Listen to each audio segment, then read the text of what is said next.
Atlus has been a company with a turbulent track record of games. Staring down potential bankruptcy multiple times, they eventually got bailed out when acquired by Sega Sammy Holdings in 2013.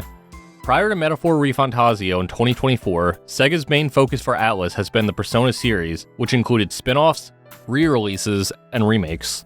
Persona has become the crown jewel for Atlus, despite it initially being a spin-off to the main series Shin Megami Tensei. Persona 1 and 2 were in close proximity to other SMT spin-offs like Digital Devil Saga and Soul Hackers. While facing financial troubles in 2006, Persona 3's director Katsuyo Hoshino threw caution to the wind. A strange fusion of high school sim and dungeon crawler is what birthed the new age for the series with Persona 3. The game remained extremely niche in the US, but had enough success in Japan to keep the company afloat. While the SMT series was also a niche series, it was still better known among the broader gaming community than Persona was. A few years later, Persona 4's debut flew far under the radar, being released on the PS2 in 2008 long after the PS3's release. Between the timing and budget for the project, Persona 4 had to be rushed, using nearly all of its assets from Persona 3 for a last-gen console. This is all the while Shin Megami Tensei 4 got 10 years after the third installment, ending with much better polish and higher sales despite being on the 3DS. Even with Atlus's best efforts, the looming threat of bankruptcy hung over their heads yet again until Sega stepped in to acquire the failing studio. Had this not happened, Persona 5 would either be rushed out similar to Persona 4, or we wouldn't have gotten the game at all. Now with the backing of Sega, both Persona 5 and SMT 5 had not only time, but more resources than ever before. Between that and the newer console generations, the latest mainline titles for both games received massive glow-ups and mainstream success for the first time. This time around though, there was a massive shift in sentiment between the two series. Rewinding back to the mid-2000s, sales figures for SMT 3 and 4 would edge out sales for Persona 3 and 4 on initial release, albeit only by about 100,000 each. But between the two versions of SMT 5 and Persona 5, we're looking at a gap of roughly 8 million worldwide copies sold. This was quickly matched by Persona 3 Reload, which cracked 1 million sales in its first week, being Atlus's fastest-selling game of all time. For a series that started as a spin-off, Persona has broken from the shackles of what it once was, no longer being in the shadow of SMT. Even now, as Atlus is porting over games from both series to modern consoles, the Persona titles that once had lower sales are now starting to surpass mainline SMT's latest title. Was Persona always better? Was it just overlooked on the PS2? Or did the taste of gamers change over time? In 2017, turn-based RPGs were already dying out with little to pick from. Any RPG series that could reasonably adapt to real-time action had done so, leaving a massive hole in the space for fans of this specific playstyle. That is, until Persona 5 came in and took the world by storm. When my pre-ordered copy of the game came in, I was overwhelmed with excitement, but as I chipped away at the game, something unexpected occurred. On Facebook, YouTube, and even my social circles bombarded me with Persona 5 memes and discussions at a rate I never expected. As someone who constantly recommended Persona 4 to people in the past to no avail, it felt like I was in the Twilight Zone with how much fanfare and success Persona 5 received. The love and hype persisted throughout the years with the enhanced Royal Edition, but not long after it came the return of the OG. In late 2021, SMT 5 finally came out, making the wait for a new mainline entry being 8 years. Just like Persona, mainline SMT got its glow up as well. In many ways, it delivered, but something felt off. IGN released their infamous review, Persona 5 Without the Heart. While there is a hint of truth to this statement, directly comparing SMT to Persona is a bit unfair, but we would soon learn that SMT 5 did release in an unfinished state. So far, we've seen Atlus pull the re-release card with Persona 4 Golden and Persona 5 Royal, expanding the story and adding new features to an already complete game. Great vegetables. SMT 5, on the other hand, always felt like something was missing until we got the re-release in SMT 5 Vengeance. This pattern does not bode well for Atlus, even hurting the sales of Metaphor ReFantazio, as fans are still waiting for an enhanced re-release that may or may not exist. Even with the missing features and story being added in, SMT 5 sales were still dwarfed by Persona 5. Prior to Persona 3, everything under the Shin Megami Tensei umbrella was pretty similar, with the differences relegated to the approach of combat. Storytelling was executed how most JRPGs would flow, with varying degrees of storytelling. Mainline SMT games had you fighting demons while recruiting them to fill out your party alongside the protagonist, while Persona had a standard cast of characters that wielded personas. While Persona 1 and 2 saw everyone able to change their personas with some limitations, Persona 3 through 5 restricted everyone to a single persona, with the protagonist being able to change mid-battle. When comparing combat, SMT sees the protagonist as a fixed character that you can customize outside of battle while being able to switch the other 3 slots at will. This gives a near endless amount of party combinations, effectively going into a fight with a massive roster of demons. Persona, on the other hand, did the inverse. The protagonist can adapt to what the party needs at any given time, while the other 3 slots in the party are fixed characters with little to no customization outside of equipment. While the protagonist can effectively switch their moveset, stats, and affinities as needed, I usually find myself using 2 to 3 personas for the majority of the time, as they tend to be a lot stronger than the rest of them at any given moment. With SMT, each demon has its own HP and SP pool, making even a low-level demon a real option to swap into in a pinch. Not only that, but some demons have specialty moves that cannot be passed down to other demons during fusion, giving many demons unique traits beyond being a stat stick. Many powerful moves learned by unique personas are relegated to late game ones that can have these same moves transferred during fusion. This strips away one of the few things that would make a specific persona unique and special. Looking ahead to how battles play out, we need to compare SMT's press turn system against Persona's one more system. The press turn system gives 1 action slot to each of your party members. When taking an action, one of those action slots disappears with the turn switching to the enemies after using all of them. At first, this sounds as basic as old Final Fantasy systems were, but here's what makes it fun. Each action can have only half of it used up when you hit a weakness, pass the turn, land a critical hit, or swap a party member. If there is a full action slot, it'll use half of the full one, and if you do something that would normally take a full action, it'll use the halved one if available. This allows for strategic planning to make the most out of your turns, by leading with half actions followed up by regular ones to squeeze out 2 full party rotations instead of the standard 1. The drawback, however, is that if an attack misses or gets nullified, you lose 2 actions right off rip, which can easily derail your plans.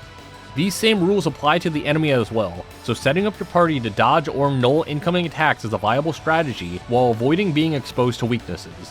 Persona's approach is a bit different with turn order, being tied to everyone's speed stat. This makes planning multiple moves ahead a bit tricky unless you can remember turn orders. Hitting a crit or weakness grants that character a 1 more, effectively giving them another turn as well as knocking the enemy down. Hitting an enemy that's already knocked down does not give you another 1 more. This is done to circumvent taking infinite turns, but as long as you're hitting enemies that are up, you can keep this going with the same character as long as you're hitting weaknesses and crits. The 1 more system has changed a bit since Persona 3 on PS2 and PSP, but for the purposes of comparison, we can ignore that. Besides getting a free turn, you're incentivized to knock all enemies down with the 1 more triggers, since after knocking everyone down, you're given the ability to do an all-out attack. All available party members basically jump the enemies for big damage at no cost. This makes a lot of basic encounters play out as knock all the enemies down and then finish them off with an all-out attack. Assuming all enemies have some type of weakness, you can normally have the protagonist do most of the legwork, switching between personas that cover all their weaknesses. In most cases, I would make the argument that SMT's battle system is far deeper with much more open-ended ways of playing versus Persona. That's not to say that Persona's combat is bad or simple, but in most circumstances, I would take SMT's combat over Persona's any day. But sadly, this is where most of the advantages that SMT has over Persona comes to an end. Storytelling in RPGs has always been one of the biggest strengths of the genre. Mainline SMT games normally occur during some post-apocalyptic time period, with a story that plays out based on how you align yourself with the deities of the universe. Some titles do a better job of capturing a unique perspective than others, but the story's progression isn't too dissimilar than most JRPGs. With that being said, the gameplay has always been the main selling point of SMT games alongside varying qualities of storytelling. Persona, on the other hand, takes place in a more grounded universe, with the supernatural events occurring outside of the public eye. The focus tends to be more on the characters themselves and the personality, often having a wider and more fleshed out cast of characters. This is easier to do since we see the characters throughout the normal course of high school life, with the exception of Persona 2 Eternal Punishment. The stories do eventually build up to a grand scale on the level of a Shin Megami Tensei game, but serves a different purpose in the form of symbolism that connects the individual game's main themes. With Persona 1 and 2, you can bucket their stories as being above average SMT spin-offs as they're originally intended as. But as mentioned before, Persona 3 changed the game forever. Persona 3 helped pull Atlus out of bankruptcy by taking a huge risk, changing the fundamental basis of what Persona was. The story would be told over the course of a calendar year at the start of a high school semester, where limited events can be done each day. The story progresses as days pass, with specific story events embedded across specific dates. The games are split into 2 halves, the traditional SMT-style dungeon crawler and a high school life sim that would directly affect the first half. Now, life sims are a bit of a niche genre as is. However, by having these choices A, affect the combat itself, and B, uses a cast of characters and personal situations that are engaging in and of itself, helped enhance this original formula. To help guide the player on what the game wants you to do with the calendar, a focus on bonds is emphasized in the form of social links. Persona 5 would later call these confidants, but they're effectively the same thing. By spending time with your party members and specific NPCs, you boost your social links with them that grant you bonuses with new personas. By attaching an incentive for talking with other characters, the expanded storytelling comes out on full display in an organic manner. Arguably, Persona 3 was rough around the edges, but Atlus was able to further refine this through its sequels. While Persona 5 was the title that launched the IP into the limelight, with characters that the fandom loves, I'd argue that Persona 4 did it best. Not only that, but I think it even had a better overarching story than Persona 5. Persona 5's story, however, resonated with the general population with the themes of injustice over Persona 4's message of seeking the truth and accepting oneself. Regardless though, you can conclude that any Persona game's cast will be far more relatable than members of an SMT's cast. One will have you deciding moral dilemmas of angels and demons, and the other deciding which girl you like more. Persona gives the player so many dialogue choices in mundane real-world situations that have an actual impact on the game. Maybe you like your coffee to taste like a dessert, but ask for black coffee instead because you want to look cool in front of your uncle, or have to pick a side between two friends that are arguing, with whatever response you pick having consequences. Most people over the age of 15 have experienced at least a handful of these situations in real life, making the characters infinitely more relatable than being chosen by an ancient gauntlet or finding out that you're half god. Even in the early days, it's likely that Atlus was aware of Persona's potential, considering that 2 Persona 4 animes, 2 Persona 4 fighting games, Persona 4 dancing game, a series of Persona 3 anime movies, Persona 1, 2, and 3 ports to the PSP, Persona 4 Golden on PS Vita, and a Persona crossover with Persona 3 and 4 characters, all released before Persona 5 made the series popular to begin with. This flood of additional content stemming from the original game continued with Persona 5, with little to no marketing for SMT 5, with Legacy SMT only getting a lazy port and an iOS version. Would mainline SMT be able to catch up if it received the same amount of ancillary support? Who knows, but I don't think SMT's cast is compelling enough to make these kind of projects hold up well.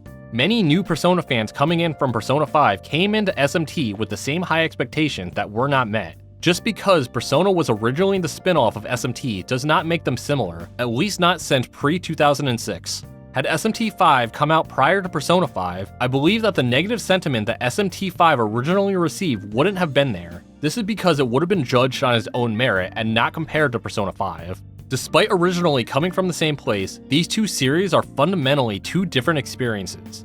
SMT heavily indexes on the gameplay and the challenge, while Persona is a lot more about the story and characters. Prior to Persona 5's release, Persona 3 and 4 were still seen as the hardcore series compared to other turn-based games at the time. With every remake and re-release of the PS2 titles, however, they continued to get easier by including more and more tools for the player. Great vegetables. Persona 3 Reload simply took the original game and gave you a lot more additions that built up from Persona 5, like the baton pass mechanic, as well as Royal Showtime actions being added in the form of theurgies. While older fans like myself see these additions as watering down the challenge even at higher difficulties, it does make the new games more approachable for new players. Not only that, but with so many players only having played Persona 5, Atlus didn't want to take away what most players were familiar with. I'm currently playing Persona 4 Golden after finishing Persona 3 Reload, and it's really difficult to adjust knowing that I can't switch between characters after getting a 1 more. Persona continues to empower the player over time with each entry, while SMT continues to make basic RPG functions a feature that you have to unlock using a very limited resource.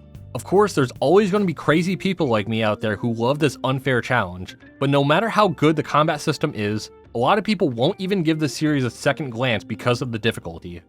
So, is the Persona series actually better than SMT? Or do the high sales mean nothing when measuring quality?